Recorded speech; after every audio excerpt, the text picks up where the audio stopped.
안녕하세요. 독자님들, 경제용입니다. 오늘이 2026년 4월 13일 월요일인데요.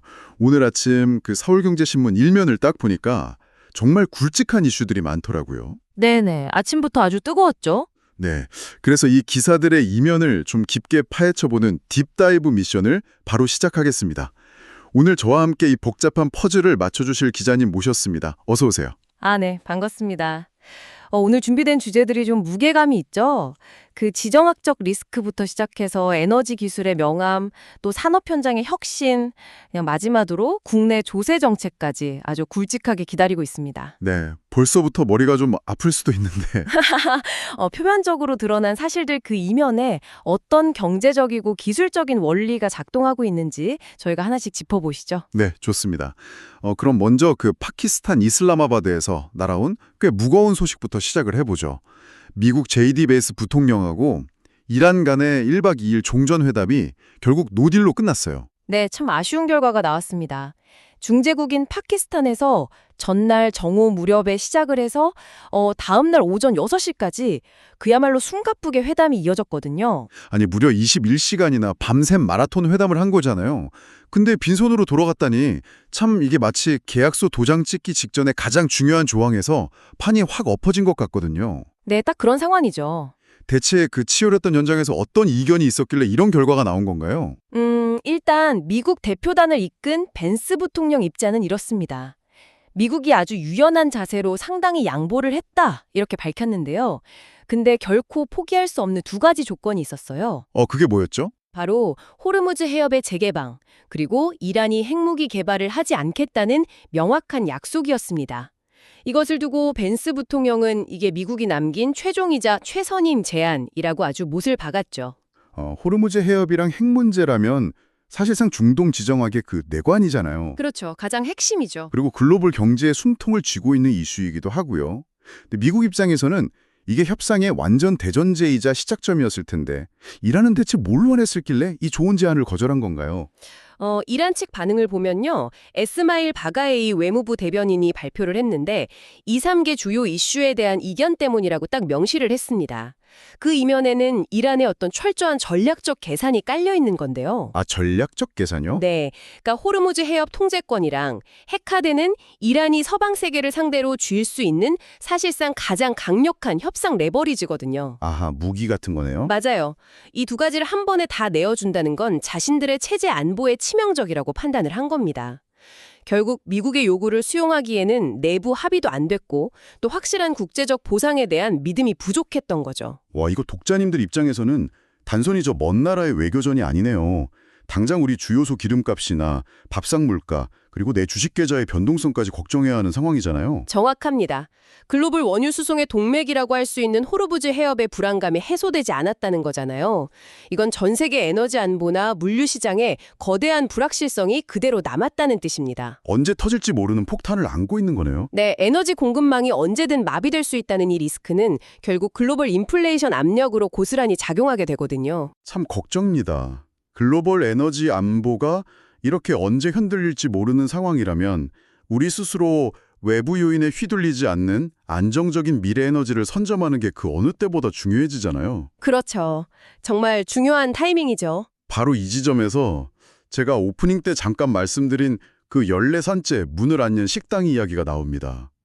한국형 소형 모듈 원전, 이른바 SMR 수출 표류 이슈인데요.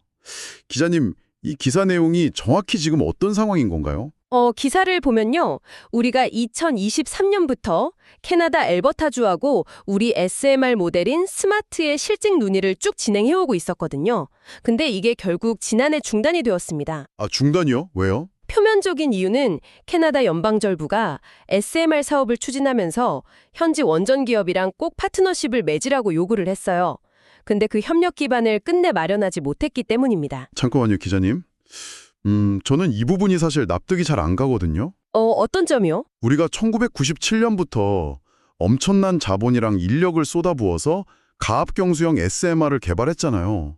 그러니까 기존 대형 원전을 작고 안전하게 압축해놓은 일체형 원전인데 심지어 2012년에는 세계 최초로 표준 설계 인가까지 받았단 말이죠. 네, 그때 정말 대단한 성과였죠. 근데 단지 캐나다에서 짝꿍이 될 현지 파트너 기업을 못 구해서 이 수조원대 수출이 막혔다는 건 약간 너무 핑계처럼 들리거든요. 뭔가 더 근본적인 글로벌 시장의 불신 같은 거대한 벽이 있는 거 아닌가요? 아주 날카로운 지적이십니다.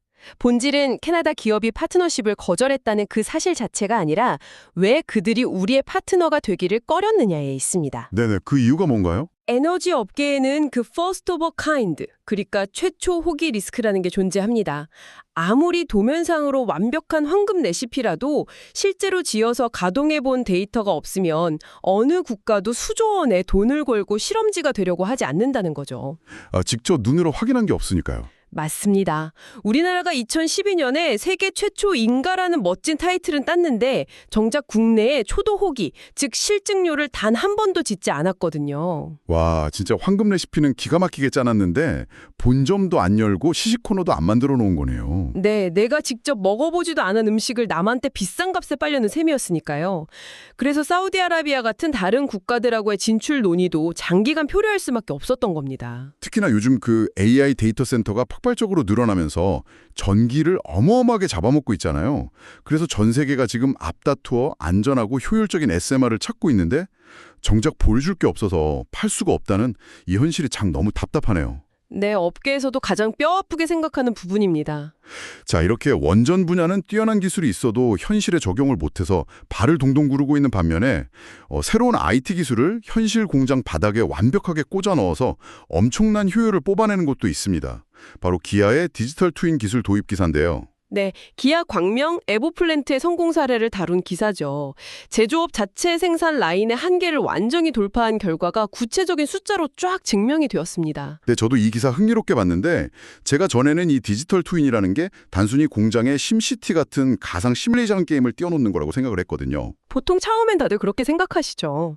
네, 근데 가만히 기사에 나온 원리를 들여다보니까 오히려 공장의 부두 인형에 가깝다는 생각이 들더라고요.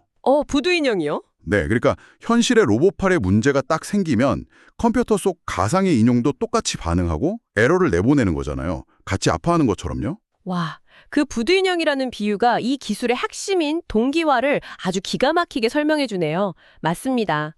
현실과 가상의 데이터를 실시간으로 쌍둥이처럼 연결하는 기술이거든요. 네네. 기아가 현대 오토에버하고 구축한 이 시스템 덕분에 엄청난 변화가 생겼습니다. 과거에는 설비에 에러가 나면 4명의 근로자가 무려 350분 동안 매달려야 했던 작업 공수가 있었거든요. 근데 이게 이제는 100분으로 뚱 떨어졌습니다. 와, 350분에서 100분으로요? 구체적으로 현장에서 어떻게 일하는 방식이 바뀌었길래 무려 250분이나 훅 줄어드는 겁니까? 한번 과거의 방식을 상상해 보시죠. 갑자기 공장의 로봇팔이 딱 멈춰요. 그러면 작업자 4명이 플래시를 들고 그 넓은 공장을 직접 걸어 다녀야 합니다. 아, 직접 뛰어가야 되네요? 네, 그리고 두꺼운 매뉴얼을 뒤져가면서 어디가 고장났는지 물리적으로 찾아내야 했거든요. 근데 이 디지털 트윈을 도입하면 상황이 완전 달라집니다. 시스템상에서 3D 모델을 이리저리 돌려보고 심지어 에러가 발생하기 직전에 과거 시점으로 시간을 되감게 할 수도 있어요. 와, 대감기 기능까지요. 대박이네요. 네, 그러니까 근로자들은 현장에 가기도 전에 이미 화면상에서 지금 3번 로봇팔에 C번 센서가 문제구나. 이걸 즉시 파악을 하고요. 그리고 곧바로 정확한 조치에 들어가는 겁니다. 문제 파악 단계 자체가 그냥 혁신적으로 단축이 된 거죠. 기아 측 발표를 보니까 한 해 발생하는 설비 오작동 900건을 기준으로 연간 3,750시간의 노동량을 아꼈다고 하더라고요. 엄청난 수치죠. 기업 입장에서는 단순히 기계 고치는 유지비 시간을 줄인 게 아니라 이 아낀 수천 시간 동안 고급 인력들을 다른 혁신적인 공정 개선에 투입할 수 있게 된 거잖아요. 어마어마한 자원을 얻은 셈이네요. 맞습니다. 이건 단순한 비용 절감을 넘어선 거예요. 제조업이 그동안 가지고 있었던 노동 집약적인 물리적 한계를 데이터와 소프트웨어의 힘으로 돌파했다는데 정말 엄청난 의미가 있습니다. 네, 이렇게 기업들은 최첨단 기술로 1분 1초의 효율을 쥐어짜면서 자원을 생산적인 곳에 투자하고 있잖아요. 근데 정작 이 막대한 기업 자금이 혁신이 아니라 사주일가의 호화주택에 묶여 있다면 어떨까요? 국가 경제 전체로 보면 정말 뼈아픈 손실이죠. 맞습니다.